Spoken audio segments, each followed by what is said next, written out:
What's the latest? Well, I mean, there's like no lack of like viruses and diseases showing up in media lately. I mean, I know we are kind of past the cruise ship Hantavirus Are we? explosion. Well, that's still a lot of buzz because we're getting a lot of phone calls for it. So I just wanted to address that.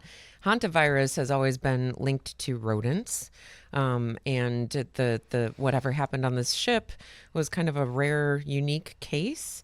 A lot of homeowners that have been calling us have been like, I've had mice in my house. Does that mean that I'm at risk for hantavirus? Well, we talked to our staff experts on the subject, and hantavirus, while it is prevalent in wild mice, not so much urban areas, but rural areas, which we do have quite a bit of in Illinois. I mean, there's a lot of rural areas. Those are the mice, like deer mice is typically the one that carries the hantavirus. So basically, if you live in the city and you've got rats and you've seen mice in the house, that doesn't mean that you're going to die of hantavirus. That's not how that works. All right, wait, hold on. I saw an episode of off-road truckers or ice road truckers. And Okay. it was crazy because one of the drivers came down with hantavirus because he had mice in his camper sleeper and he was getting sick. He didn't know what it was. Checked in the hospital. Mm-hmm. He had hantavirus. This was like Yeah. 70. I loved that show. I watched It's a it all good the show. time. Yeah.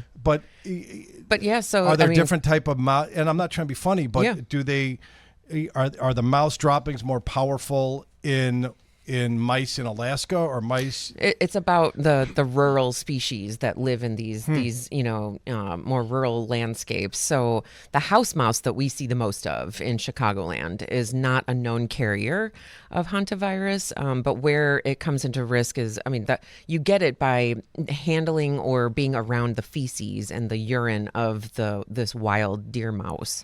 And so in that guy's situation, he probably had his truck parked somewhere rural and had an infestation, and it can absolutely cause respiratory issues.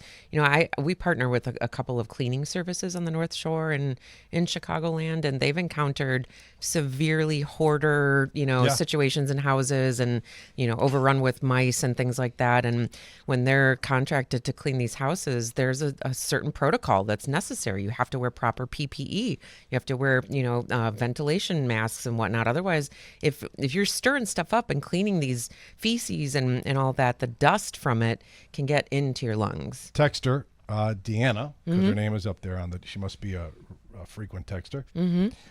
We have mice droppings in our backyard shed.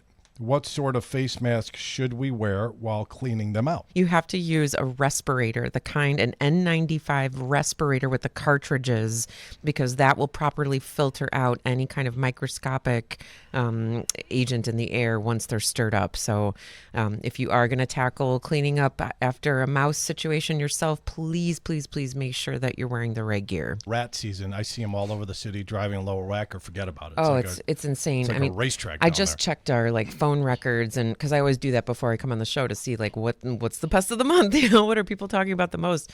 Our rat calls right now they're just exponential. Really? It's insane, and it's everybody's getting outside. Warmer. They're stirring stuff up in the yard.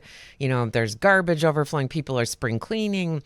That's making the rats curious. It's making them forage for things, and so because they're out in the open a lot more, people are noticing them. And I want to encourage listeners, if you do see a rat in the city, open up your 311 app and report it, because that's the only way the city knows where to do their treatments.